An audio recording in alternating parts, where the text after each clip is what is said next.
이른바 허위 인터뷰 의혹에 대해서 다 파헤친다는 거죠. 어제 뉴스타파가 72분, 1시간 12분짜리 녹취를 공개하기도 했는데요. 뭐 좀 들어보셨을 것 같아요. 네. 어떻게 평가를 아니 하셨습니까? 그 내용 중에 대선 관련된 얘기가 한마디라도 있었습니까? 대선 개입이나 대선에 관련된 얘기가 한마디라도 있었냐고요? 한마디도 없었어요. 한마디도. 대장동 사업 뭐 어떻게 관련된 됐고 어떻게 했고 뭐가 네. 힘들었고 막 이런 얘기를 쭉 하던데.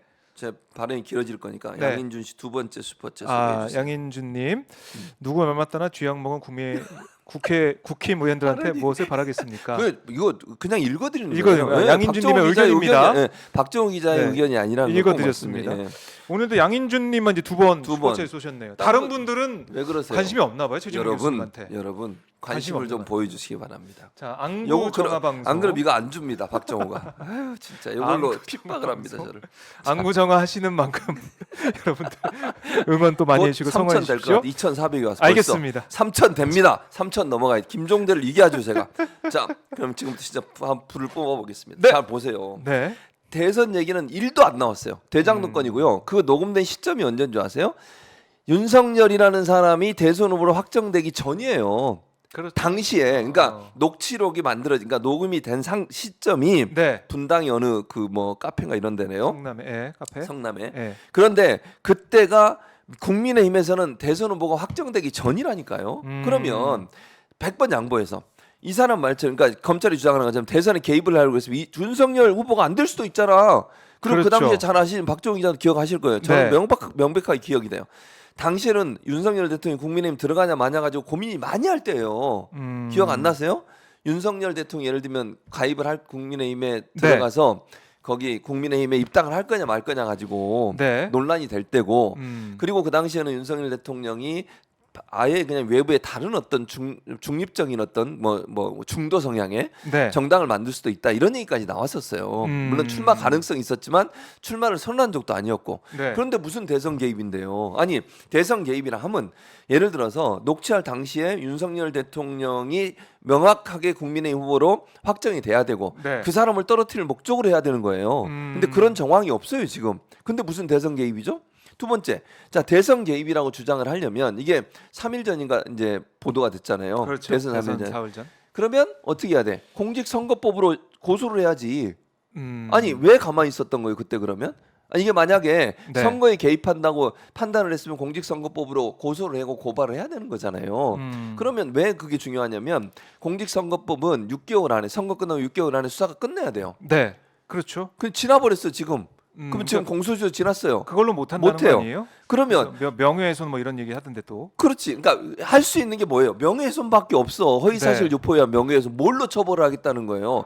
심지어 그 누구야 김기현 대표는 사형 얘기까지 꺼내더라고요. 어처구니 무슨 근거로 사형을 한다는 거예요? 네. 아니 뭐 어떤 그 법적인 조항이 뭐예요 대체? 그걸 할 수 있는 쿠데타 법적 조항. 기도다. 사형에 처해야 할 쿠데타를- 국가 반역죄다. 뭐 이렇게 얘기를 하고 아, 있던데. 이게 어떻게 어제 쿠데타- 회의에서. 무슨 구테타냐고요. 군인이 들어갔어요. 구테타하겠다는 말이 한마디로 들어갔어요. 자, 예를 들어서 김만배 씨가 좀 네. 본인이 어제 그렇게 얘기했어요. 이걸 무슨 조금 과장된 부분이 있다 이 말을 했어요 본인이. 그 얘기했죠. 근데 그러면 대선과 관련해서 이걸 얘기한 거 본인은 녹취되는지도 몰랐다 그랬어요. 그랬죠? 네, 네. 그냥 신앙님 씨가 녹음하는 것도 몰랐고 신앙님 씨가 자기한테 사과할 일이라고 그랬어요. 네. 그러면 둘이 짜고 하려면 이걸 몰랐다는 게 말이 됩니까? 김만배 씨 말이 사실이라고 하면 자 본인이 좀 과장했다 그것도 사실이라고 칩시다. 그러면 녹음한 걸 몰랐다는 말은 둘이 짜고 했다는 게 아니라는 거예요. 그렇죠. 그렇잖아요. 지금 근데 국민의힘이나 이 검찰에서 보는 관점은 뭐예요? 둘이 짜고 했다는 거야. 네. 인터뷰를 조작을 했다는 거잖아요. 그렇죠. 그러니까 신앙님이라는 사람이 김만배라는 사람과 둘이 짜고 내가 이렇게 물어볼 테니까 이렇게 답변해. 이렇게 몰고 가자. 네. 그래서 윤석열을 떨어뜨리자. 이런 목적으로 했다는 주장이잖아요. 지금. 아 근데 얘기 72분 들어보면은 그런 얘기는 거의 없다니까 하나도. 거의 뭐 조금밖에 안 나오고 대장동 사업이 어떤 거였고 어떻게 어떤 과정을 거쳐서 만약에 어떻게 보면 이 내용을 쭉 듣다 보면은 예. 부동산 개발 이렇게 하는 그렇지. 거구나. 그런 거기에 대한 거예요. 강의처럼 느껴지는 그런 부분도 있죠. 아니 그게 어떻게 대선 개입이고 대선 공작이냐고요. 무슨 말이 되는 소리를 해야 말을 이거 진짜 너무 심해요. 그러니까 저는 너무 심해요. 이게 김기현 국민의힘이나 검찰이나 그 뭐 심지어 이동관은 이 문제와 관계도 없는 사람이 아니 이동관 위원장은요 방송통신위원장이에요. 네. 방송통신위원장이 인터넷 신문에는 아무런 조치를 취할 수 있는 권한이 없어요. 월권이에요. 월권. 자기 권한 밖이에요. 방송통신위원회는요 방송사 통신사예요. 네. 그것도 방송사도 케이블 TV는 또 아니야. 아하. 케이블 TV는 또 딴 데서 가요. 그러면 지상파라고 소위 얘기하는 그런 방송사들 있잖아요. 그런 방송사와 통신사만 본인의 권한 아래 있어요. 네. 인터넷 신문은 어디서 하는 거예요? 지자체하고 문체부에서 해요. 허가를 거기에 허가도 아니지 등록을 해요. 등록을. 네. 인터넷 신문은 지자체나 문체부에 등록을 할 수 있어요. 근데 등록을 하게 되면 허가를 해주는 게 아니야. 규정에 맞으면 다 그냥 해줘야 돼. 아하. 그러니까 예를 들면 여러 후보가 있는데 허가제라고 하는 것은 심사를 해서 이쪽에 주겠다, 이쪽에 주겠다 결정하는 거잖아요. 네. 근데 인터넷 신문은 그게 아니에요. 규정, 제가 알고 있는 규정으로는 뭐 직원 5명 이상. 그것도 4대 보험을 다 적용되는 5명 이상의 직원만 있고 사무실만 있으면 돼요. 그리고 주기적으로 그 기사를 발행을 하고 네. 그러면 그런 조건만 맞으면 무조건 해줘야 돼. 박정우 기자도 만약에 신문사 만들겠다고 해서 신청했는데 네. 그건 당연히 나오는 거예요. 그건 심사를 뭘 하느냐 규정만 봐. 규정에 맞는지 안 맞는지만. 아. 근데 그거를 방통위원장이라는 사람이 이러쿵저러쿵 얘기하는 것도 저는 월권이라고 생각하고요. 폐간도 그래요. 장제원 의원이 폐간 꺼냈잖아. 폐간 네, 얘기. 네, 그러니까 네. 또 이동관 위원장 원스트라이크 원스트라이크 아웃 얘기를 아웃. 하더라고요. 그게 네. 그 비슷한 얘기라고 저는 보는데 폐간을 아무렇게 시키는 게 아니에요. 폐간을 시킬 수 있는 방법은 그러니까 자 인터넷 신문에 대해서 제재를 가할 수 있는 것은 등록을 해준 기관이에요. 뉴스타파는 어디에 등록을 했냐? 2003년도에 서울시에 등록을 했어요. 그러면 서울시가 여기에 대해서 어떤 행정처분을 할 수 있는 권한을 갖고 있는 거예요. 네. 근데 그걸 마음대로 하냐? 그게 아니에요. 조건이 있죠. 조건이 있어요. 네. 자, 세 가지 조건인데 세 가지 조건에 저는 다 맞지 않다고 봐요. 그리고 또 하나 폐간을 시키는 경우 이제 이름은 정확히 제가 잊어버렸는데 네. 심의하는 위원회가 있어요. 그러니까 만약에 이 언론사 인터넷 언론사를 폐간을 시키려면 네. 뭐 앞에 지금 제가 명확한 이름을 잊어버렸는데 무슨 심의위원회가 있는데 그 심의위원회가 전부 모든 지자체에 다 있어요. 제가 실제 어느 지자체인지는 말씀을 드릴 수 없지만 모 지자체의 그 심의위원이에요. 네. 그래서 제가 지난번 회의에 참석한 적이 있었어요. 아하. 회의에서 어떻게 하는 줄 아세요? 폐간을 시키는 조건이 뭐냐면 언론사로 등록을 해놓고 1년 이상 발행을 안 하는 경우예요. 그러니까 아무 기사를 안 올리는 거야. 아니면 홈페이지에 들어갔는데 언론사 홈페이지가 아니고 이상한 뭐 회사 홈페이지가 나와. 등록을 해놓은 홈페이지에 들어갔는데 이런 경우. 이런 경우는 유령 업체, 유령 그렇죠, 매체 그렇죠. 같은 바로 그거예요. 네. 근데 그것도 1년 이상 안 해도 쾌가를 안 시켜. 왜냐면 그건 언론자유 침해라고 생각하는 거야. 그래서 기회를 줘요. 청문 과정을 거쳐요 반드시. 그 사람을 불러가지고 그 회사 대표를 네. 왜 기사를 안 썼냐. 그러면 이제 그 사람이 소명을 해. 이런 어려움이 있었고 돈이 없어가지고 운영을 못했는데 이제부터 잘할게요. 네. 그럼 한 번 더 기회를 줘요. 아. 제가 심의했다니까. 그러니까요. 한 번 더 기회를 줘. 해보셨으니까 아시겠네요. 그래서 또 해. 근데 또 안 한다. 네. 그러면 이제 그때는 심의를 통해서 이걸 폐간시키지 말지. 근데 폐간을 시키는 대단히 조심스럽게 해요. 그러니까 명확하게 이 언론사는 기사를 쓸 생각이 없고 홈페이지도 아예 없어져 버리고 예. 그리고 실제 공무원들이요 실사를 나가요. 그 사무실로 등록된 곳에 그렇겠네요. 가서 직접 보고 사진을 찍어 와. 증거가 있어야 되니까. 그냥 폐간을 시키면 안 되잖아요. 네. 그러니까 증거를 남기기 위해서 실제 회사 간판이 있는지 없는지 사진 찍고 사무실에 누가 있는지 없는지 사진 찍고 갔는데 다른 간판이 걸려 있으면 그거 사진 찍고 그래서 우리한테 가져와요. 위원들한테. 네. 이런 상황입니다. 그래서 이번에는 몇 개 언론사를 폐간시키겠습니다. 이렇게 네. 나오는 거예요.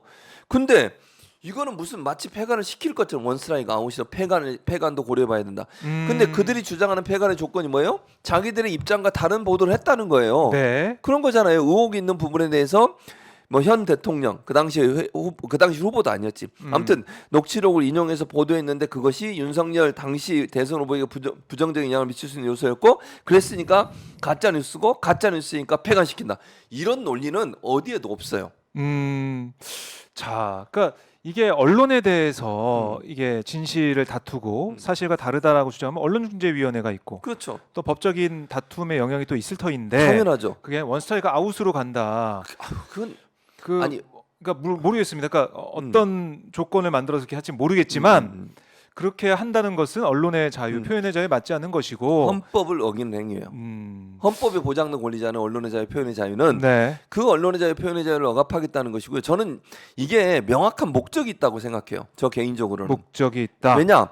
이 뉴스타파가 타겟이 물론 지금은 뉴스타파가 타겟이지만 뉴스타파를만 보고 하는 게 아니라고 봐요. 이러면서 전방위적으로요. 모든 걸 압박을 하기 시작하는데 지금 보세요. 네. 국회에서 국민의힘은 뭐 했어요? 고발했어요. 누구를 고발했죠? 기자들 고발했어. MBC 기자, 그다음 네 명. JTBC 기자, JTBC, 네. 예, 그다음 뉴스타파. 뉴스타파. 네.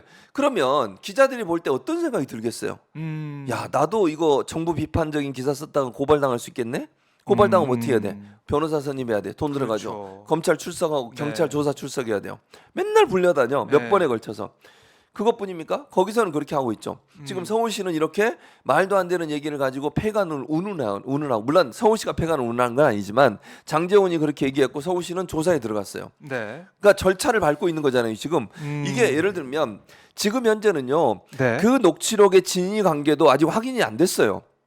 그렇잖아요. 녹취록 진위 관계. 뭐 지금 뉴스타파가 공개한 내용이나 아니면은 당사자들 얘기 들어보면 신학님 전 위원장 그냥 녹음했다는 거 아닙니까? 그렇죠. 그런 거고 녹음했다는 거죠. 뉴스타파도 어떤 개입하려는 의지나 이런 게 있었던 게 아니고 아니죠. 이게 보도할 만한 가치가 있으니까 그렇죠. 그런 판단에 당연하죠. 따라서 한 거다. 뉴스타파 판단에 당연하죠. 따라서. 그러니까 거기서 말한 내용이 사실이냐 아니라도 확인이 네. 안 됐다는 얘기예요. 조우영 말만 믿고 지금 이러는 거잖아요. 검찰이 주장하는 건 뭐냐면 검찰이 조우영을 조사했는데 조우영이 그런 얘기를 한 적이 없다고 얘기했다는 거예요. 그렇죠. 그런 경험을 한 적도 없고 예를 들면 어디에 가서 커피를 타주고 어쩌고 또 뭐 조사를 받고 안 받고 빼주고 말고 본인은 그런 걸 한 적이 없다고 얘기를 하는 그걸 가지고 근거를 얘기하거든요. 네. 그럼 조우영의 말을 100% 믿을 수 있나요? 자, 처음에 부산저축은행 부실 대출 문제잖아요. 이게 다른 건, 그러니까 대장군 건 말고 다른 부산저축은행 부실 대출 건이 있었어요. 네. 거기에 관련된 모든 사람 다 처벌 받았죠. 1차적으로. 그때 조우영은 처벌 안 받았습니다. 네. 추후에 처벌 받았지. 그렇죠. 그랬잖아요. 네. 왜 빠졌죠? 그러면 제가 묻고 싶어요. 검찰의 얘기를 들어보면은 그 당시에 그거는 뭐 조사 대상이 아니었다, 수사 대상이 아니었다 그러니까. 이런 얘기를 하고 있어요. 그 검찰의 주장인 거지. 네. 우리가 볼 때는 의심스럽잖아요. 왜 조우영이라는 사람만 빠졌냐 그러면 그 사람 브로커잖아요. 네. 부산저축은행이 불법 대출하는 역할의 브로커로 활동을 했어요. 대장동 관련된 대출 관련된 이거는 조사 그러니까. 대상이 아니었다. 그러니까 이런 얘기를 하고 있다. 그럼 조사대행 됐으면 구속될 수 있었겠네요. 그러면 반대로 얘기하면 그렇죠. 그리고 또 이런 얘기도 할 수 있죠. 왜 그거를 수사 안 했냐? 그렇지. 그 직무유기 아니냐? 이런 비판도 있을 수 그러니까 있는 부분이고. 다른 부산저축은행 부실 대출을 하면서 왜 대장동 거는 뺀 거예요? 그러면 그런 논리가 있는데도 조우영 말이 맞으니까 이 내용이 다 틀렸다. 네. 이렇게 그러면 김만배가 과장은 할 수 있지만 기본적으로 대장동 사건 관련해서 검찰의 조사 내용에 대해서 얘기한 내용이 100% 거짓말이라고 얘기하기도 어렵다는 거예요. 지금은 그거는 재판 가봐야 된다는 거예요. 제 말은. 재판은 가봐야 된다. 근데 지금 말하는 거 들어보세요. 국민의힘이든 대통령실은 모르겠고 정부든 뭐라고 네. 얘기합니까? 다 가짜뉴스라고 얘기해요. 지금 조작됐다고 얘기해요. 단정적으로 이렇게 얘기하고부터 시작해. 네. 출발점이 거기야. 그런데 조작됐지 안 된지는 아직 모른다니까요. 네. 판단을 받아봐야 될 거 아니에요. 그리고 대선 개입이라고 하는 논리 자체가 아까 우리가 얘기 나눴던 것처럼 증명이 안 되고 있어요. 지금 이게 대선 개입이 아니라 김만배라는 사람이 오랜만에 실장님을 만났고 15년 만인가 만났대요. 뭐 부고 보고 네, 연락처 보고 연락처를 안 해서. 네. 그래서 얘기한 거고 자기는 녹음된지도 모르고 얘기를 했어. 그럼 조작은 아니에요. 이거는. 그렇잖아요. 인터뷰를 그렇죠. 조작하려면 알고 있어야 된다니까. 네. 물론 뭐 검찰은 또 그러겠지. 김만배가 거짓말한다고 얘기할 수도 있을 텐데 현재까지 김만배 발언을 들어보면 본인은 녹음한지도 모르고 기분 나빴다고 얘기하잖아. 나중에 알고는. 그러면 네. 어떻게 조작이라고 이걸 얘기할 수 있냐고요. 그게 그러면 그 논리로 따지면 물론 1억 6,500만 원을 준 건 저는 대단히 부적절하다고 생각해요. 네. 최강림 위원장이 그렇게 돈을 받고 책을 판 거는 잘못됐어. 그러나 그것과 이걸 엮으려고 하는 것도 저는 이해관계가 떨어진다고 해요. 김만배는 그걸 부인하고 있어요. 네. 책값 준 것과 이거에 연관성이 없다고 얘기하고 있다고. 그리고 이제 예술 네. 작품, 예술적인 자기는 그런 그렇게 주장을 해요. 부분이다라고 신학님 씨 주장하고 주장에 있고. 따르면 딴 네. 사람한테도 5천만 원에 판 적이 있다고 그래요. 자기 주장은 누군지는 아직 안 팔겼지만. 네. 그리고 소량만 인쇄를 했다잖아요. 그래서 네. 비싸게 판다고. 어쨌든 그 사람 주장이 저는 그 뭐 비싸게 받는 것은 저는 잘못됐다고 생각해요. 그걸 그래요? 옹호할 생각은 없어. 그러나 그걸 엮여가지고 지금 엮는 게 그거잖아요. 그 1억 6,500만 원이 결국 대가로 준 거다. 허위 인터뷰 인터뷰. 대가다. 근데 허위 인터뷰란 게 증명이 안 됐다니까 아직. 아직은. 근데 왜 이렇게 몰고 가는 거예요 대체? 네.